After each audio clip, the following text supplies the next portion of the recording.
কখনো ভাবিনি তুমিই না এভাবে কাটাতে হবে আমাকে। দেবদাস হয়ে দাঁড়িয়ে আছে, জীবনটা তছনছ হয়ে গেছে সামান্য একটু ভুলের জন্য। তুমি চলে যাবে সেটা ছিল তোমার কথা, আমি চলে যেতে দিব না সেটা ছিল আমার কথা।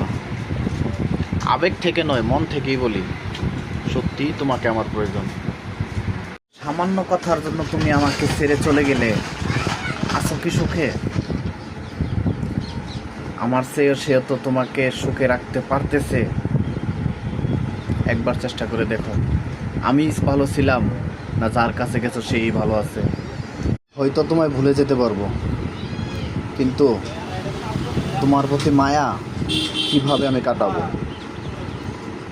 চলেই যদি যেতে, যাবার আগে একবার বলে যেতে, তাহলে তোমার প্রতি এত আসক্ত আমি হইতাম না।